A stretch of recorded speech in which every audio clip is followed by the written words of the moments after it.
Hey everybody, welcome. My name's DJ Martin, church pastor here at Parker Ford Church. So glad to have you with us today as we continue our ongoing midweek teaching series called Reflections on Spiritual Formation. All year, starting from this past January up through June, we've been talking every single week about a different component or aspect of spiritual formation, one of my favorite topics. For the last couple weeks, we were talking about contentment. And then last week, we talked about moving from a culture where everything revolves around me to Christ enthroned and joining the throng of people worshiping Him. Today, we're going to talk about becoming a non-anxious presence. Think about that phrase for a second. What do you think about when you see those words? To be a non-anxious presence. In so many ways, this is what the world needs. This is what our families need. This is what our institutions need, our churches need, our schools need, our businesses, whatever social setting that we work in or live in. This is what we need so often, is for people who are non-anxious presence bringers, where they can be fully present as themselves, and they can also usher in and bring the presence of Christ into a given situation.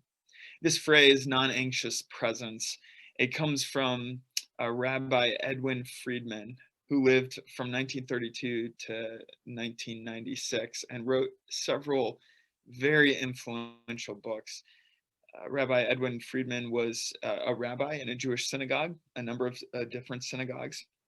He was also a psychologist and a counselor, and two incredibly influential books that he wrote were Generation to Generation, a book that has had a major influence on my life and ministry and the way I think about ministry and relationships. And he also wrote a groundbreaking book called A Failure to Nerve. Both of these books have been republished a number of times. But in these books, he coined this phrase, non-anxious presence. His point, and there's a lot to unpack with it, and we only have a few minutes today. So just one thing I'll highlight from it is his point was we live in a world that's filled with anxiety.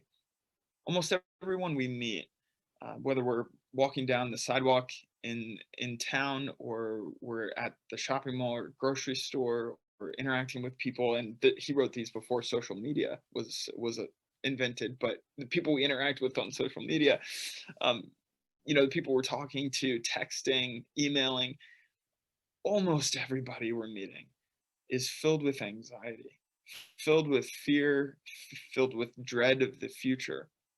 And so the great gift that we can bring to relationships, the great need that society has, is people who can be non-anxious in the midst of an anxiety-inducing situation. And in all of human history, I would say that there is absolutely no one who even comes close to being better than Jesus.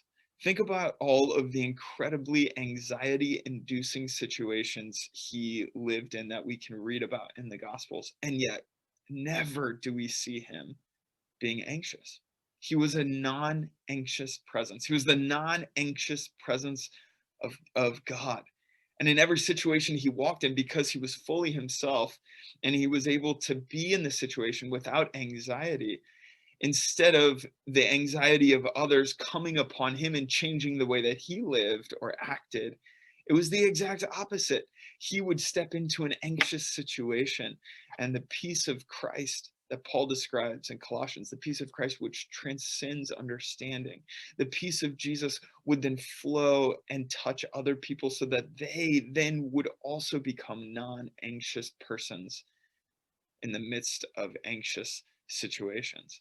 And ultimately what happens is when you have a society of people or a group of people who learn to be non-anxious, then the actual culture changes and the situation moves from being anxiety filled to non-anxious. This is so key for us to learn. This is so important for us to learn. I wanted to look at a situation that is just, when I think about the details of it in the life of Jesus, I can't imagine how anxiety filled this would make me or the people I know. if we were in this situation. It's recorded in both Mark 9 and Matthew 17. I wanted to pull from Mark 9 because it includes a few more details. This is right after Jesus and Peter and James and John come down from the Mount of Transfiguration. So they've just had this literal mountaintop experience where Jesus has been speaking with Moses and Elijah, and the disciples don't know what to do with it, and they're freaking out. And Jesus tells them, you can't tell anyone about this experience until after I enter into my glory. And then they come down from the mountain, having just met with Moses and Elijah. They come down from the mountain, and this is the circumstance. Now think about all the details, all the things happening in this that would induce anxiety if you were there in your life. So it says in verse 14 of Mark 9, when they came to the other disciples, they saw a large crowd. So some of us get anxious in crowds, right? So right there, they saw a large crowd around them and the teachers of the law arguing with them. Some of us get anxious around authority figures. There's the teachers of the law and a large crowd of people. Some of us get anxious when there's arguing and there's arguing. So you've got a crowd, you've got these expert people, the teachers of the law, and you have an argument going on. Already, many of us are extremely anxious. Verse 15, as soon as all the people saw Jesus, they were overwhelmed with wonder and ran to greet him. What are you arguing about? He asked. A man in the crowd answered, Teacher, I brought my son who is possessed by a spirit that has robbed him of speech. All right, two more incredibly anxiety-inducing elements to add to the story. We have the crowd, we have the experts, we have the argument, and now we have a person who's brought a demon-possessed son this son has been robbed of speech. And so there's a disability present. There's a person with a disability and there's demonic possession. Okay, there's a lot to be anxious about in this situation. The father says in verse 18, whenever it seizes him, it throws him to the ground. He foams at the mouth, gnashes it at the teeth, and becomes rigid. I asked your disciples to drive out the spirit, but they couldn't. All right, now even more anxiety-inducing situations. Can you imagine being in the presence of this chaos, this crowd, all of these things happening, and this manifestation of this demonic spirit with this kid, he's gnashing his teeth, he's foaming at the mouth, he's rigid on the ground, shaking, and they're trying to cast out this demon, but they're unable to. I don't know what you would be experiencing, but I am sure I would be experiencing all sorts of anxiety. Verse 19, Jesus, now let's watch his response. In light of today's topic, Jesus as the ultimate non-anxious presence. Now, how does Jesus respond to all of these anxiety-inducing situations? Verse 19, you unbelieving generation, Jesus said, how long shall I stay with you? How long shall I put up with you? Bring the boy to me. So they brought him. When the spirit saw Jesus, it immediately threw the boy into a convulsion. He fell to the ground and rolled around, foaming at the mouth. Can you imagine? Can you imagine watching this? I would be terrified. But how does Jesus respond? Verse 21, Jesus asked the boy's father, how long has he been like this? So there's no hysterics, there's no fireworks, it's just calm. It's just Jesus in total calm, non-anxious, just present with those around him and present with the Father. So Jesus asked the boy's father, how long has he been like this? From childhood, he answered. It has often thrown him into fire or water to kill him. But if you can do anything, take pity on us and help us. If you can, said Jesus, everything is possible for one who believes. Immediately the boy's father exclaimed, I do believe. Help me overcome my unbelief. One of the great responses, one of the great human, honest responses to Jesus in the Gospels. I do believe. Help my unbelief.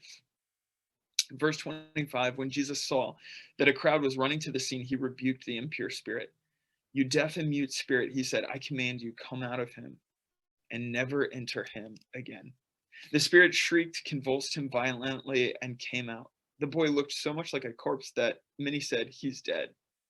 But Jesus took him by the hand and lifted him to his feet, and he stood up. After Jesus had gone indoors, his disciples asked him privately, why couldn't we drive it out? He replied, this kind can come out only by prayer. I listed a number of the anxiety-inducing components to this story already, but let's just look at a list of them when we're thinking through everything that just happened and Jesus's response to it. So here are some potentially anxiety-inducing components to this situation. There's a crowd, there's confusion, there's failure, there's unresolved questions, there's demon possession, there's fear, there's probably weariness and hunger, there's a hysteric, out of control child, a desperate father. I'm sure we could list more. If we're being honest, I think each of us is going to experience some significant anxiety in this situation. And yet, that's not what we see from Jesus. We see Jesus as the perfect and total non-anxious presence in the midst of the chaos. Whether Jesus is calming the literal storm in the sea, or he's interacting with broken humans in the midst of fear and crowd, Jesus is always non-anxious, and that's exactly what he invites you and me into. Look at his response to all the chaos. He just simply asked the boy's father, how long has he been like this? And when the spirit is shrieking and convulsing and violently coming out, and he looks like he's dead, Jesus simply takes him by the hand and lifts him up. As you think about this story and you think about this phrase, a non-anxious presence, when I invite you to ask these questions, have you experienced the non-anxious presence of Jesus in your life? Are you able to be a non-anxious presence in the midst of an anxious situation? How might Jesus be inviting you to grow in this important skill during this season of your life? If we can learn to be non-anxious presence bringers in a situation, we become a channel for the Spirit of God to flow in any given situation. So whether this is in parenting or in a classroom or at work or at church or wherever, my invitation to you today is to join Jesus in his posture. And when you experience anxiety, it's natural to feel anxious and fearful. But in Christ, you've been given the gift of the peace of Christ, which transcends all of those circumstantial things. And so we as the people of God are every day invited to be non-anxious presence bringers in the world around us. And this is a great gift. It's a gift of Christ to us, and it's a gift of Christ that hopefully and God willing flows through us to those around us. So may you, my friend, my brother, my sister, be a non-anxious presence in your life and in your world and in your culture. Go with God. Have a great day.